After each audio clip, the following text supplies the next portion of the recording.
13:51, información internacional de la mano de Isel Guerra, que ya está en el estudio de CNN Tarde a esta hora. ¿Cómo has estado, Isel? Tú nos cuentas por dónde partir. ¿Qué tal? Hola, José, ¿cómo estás? Muy buenas tardes. Vamos a comenzar esta revisión internacional en Brasil, en medio de esta disputa diplomática y comercial también con Estados Unidos, cuyo presidente el día de ayer anunciaba y advertía más bien con aranceles del 50%, esto en medio del proceso judicial que está enfrentando el expresidente de Brasil, Jair Bolsonaro. Y claro, aquí con la nación sudamericana que ha amenazado con contramedidas tras un comunicado, una publicación que hacía el día de ayer el presidente Luis Ignacio Lula da Silva, donde allí advertía precisamente que el país no va a aceptar ninguna forma de tutela y que cualquier medida de aumento de tarifas unilateralmente será respondida a la luz de la ley de reciprocidad económica de Brasil. En el país sudamericano están expectantes porque están a la espera de que el presidente Lula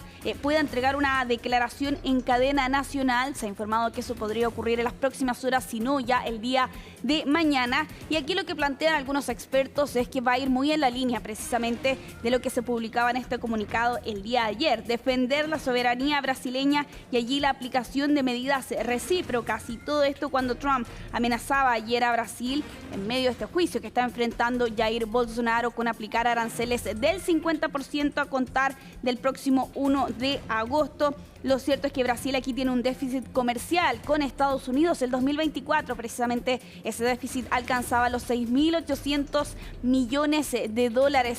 Y si uno lo suma en los últimos 15 años, esta cifra es sumamente grande. 410.000 millones de dólares es el déficit comercial que tiene Brasil respecto de los productos con Estados Unidos. Los principales afectados en este caso ante las eventuales aranceles que aplique Estados Unidos a los productos brasileños: el petróleo, los productos de hierro y de acero, el café, así como también la carne de vacuno y la celulosa. Lo cierto es que otra vez Trump aplica aquí los aranceles y amenazas de aplicar este tipo de medidas en medio de una especie de pugna diplomática. Ya lo vimos a inicios de este año con Colombia, cuando el gobierno de Petro se oponía precisamente, al menos en unas primeras instancias, a recibir aviones con deportados procedentes desde Estados Unidos. Finalmente Bogotá cedió precisamente ante esa presión. Habrá que ver qué ocurre en el caso de Brasil. Todavía quedan días y un par de semanas precisamente para inicios del próximo mes.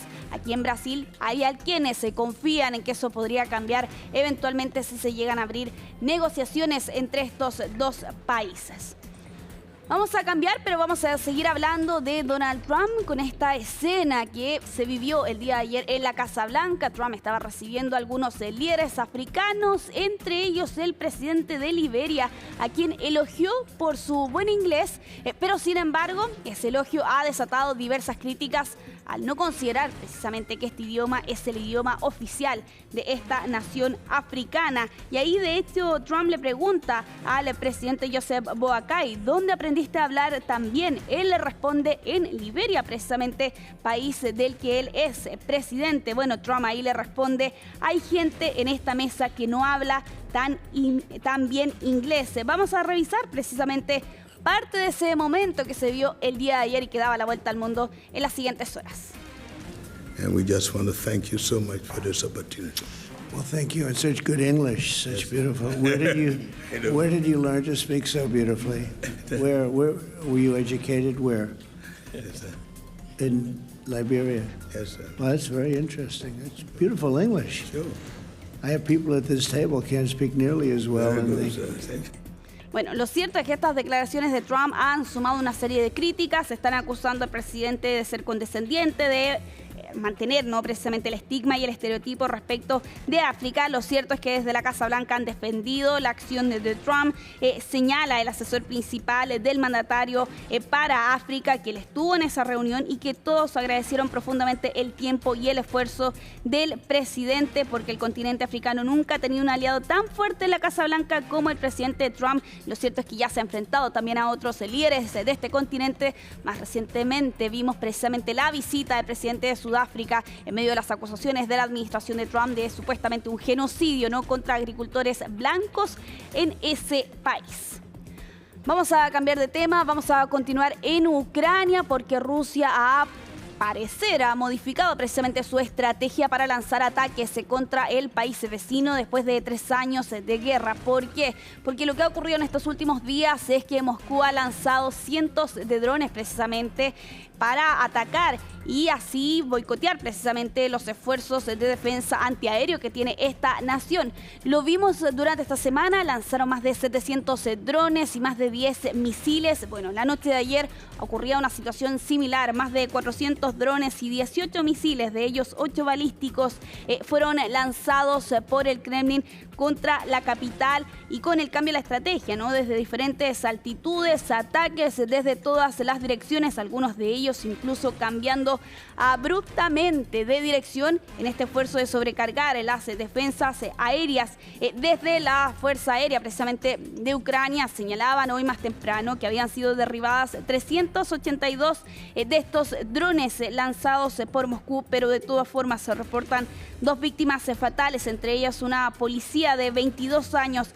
Se suman también a los daños, se lo ven ustedes en las imágenes, casas, edificios residenciales, también automóviles y oficinas, por cierto, dañados por estos ataques que se registraban en las últimas horas. Y a esto se suma además la creciente frustración del presidente de Estados Unidos, Donald Trump, quien ya hace algunos días atrás reconocía sentirse muy decepcionado, esto en medio de las conversaciones telefónicas que han sostenido en estos últimos meses. Ya la 6ª llamada que veíamos hace algunos días atrás, pero lamentablemente no se podían conseguir avances que puedan permitir el cese a las hostilidades entre Rusia y Ucrania.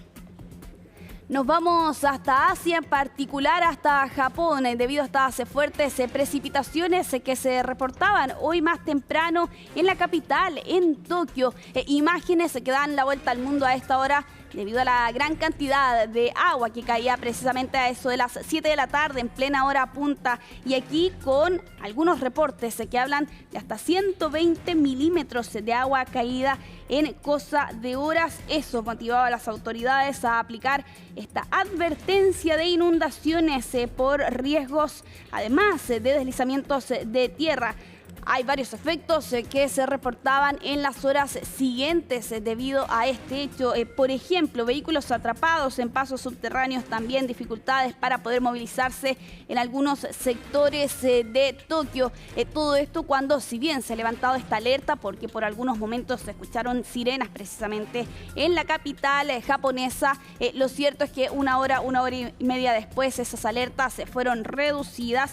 Pero de todas formas, las autoridades aquí son enfáticas. Se mantiene el pronóstico para las próximas 24 horas hasta el día de mañana a las 6 de la tarde aproximadamente. Podría seguir cayendo una cantidad importante de agua durante la próxima jornada. Por eso también el llamado que hacen las autoridades aquí a mantenerse atentos, por cierto, a las posibles advertencias o alertas que puedan ser emitidas eventualmente. Lo cierto es que caía una gran cantidad de agua durante esta jornada, hasta 120 milímetros entonces en algunas zonas de Tokio. Nos vamos de regreso hasta Estados Unidos con una buena noticia, porque 31 trabajadores que habían estado atrapados en un túnel en Los Ángeles fueron rescatados en estas últimas horas. Esto ocurrió el día de ayer por la noche en Wilmington, Los Ángeles, quienes estos trabajadores quedaron atrapados precisamente en un enorme túnel industrial que se derrumbó aparentemente al kilómetro 8 de la única entrada disponible, por cierto, en este proyecto. Y claro, los obreros estaban trabajando en el kilómetro 9.6 a 121 metros de profundidad, y por causas que se investigan precisamente colapsó este túnel en el que se está trabajando actualmente. Afortunadamente, todos ellos lograron escapar tras trepar por una cierta distancia y posteriormente ser encontrados para ser transportados y sacados en esta jaula amarilla. 1 hora tardó este rescate. 100 socorristas trabajaron también en estas labores, donde afortunadamente no se reportan víctimas fatales.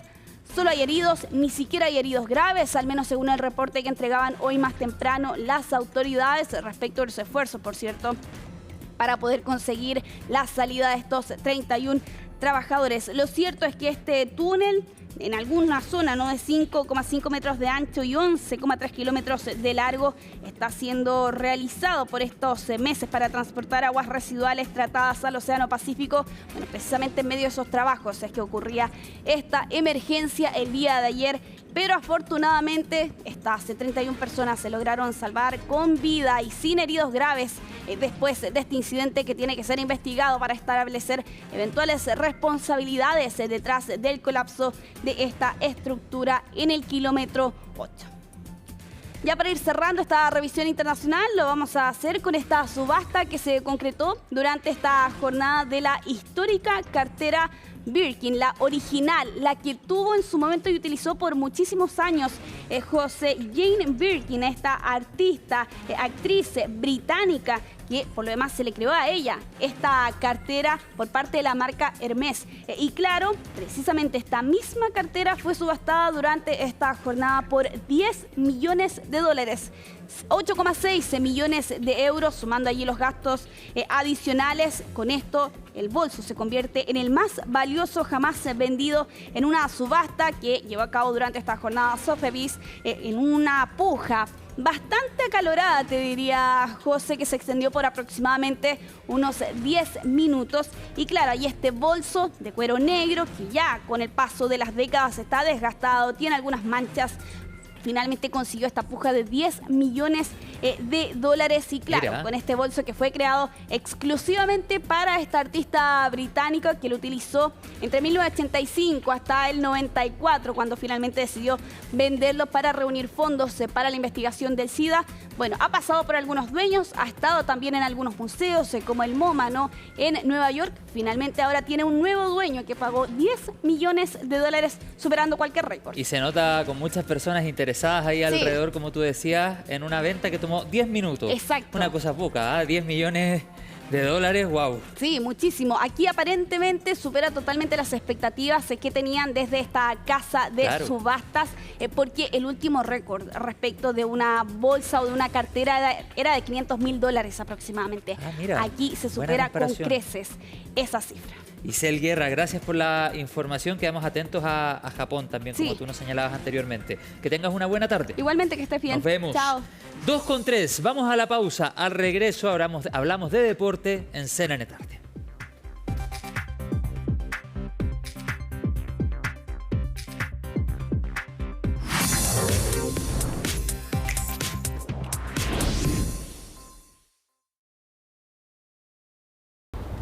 ¡Qué mal servicio!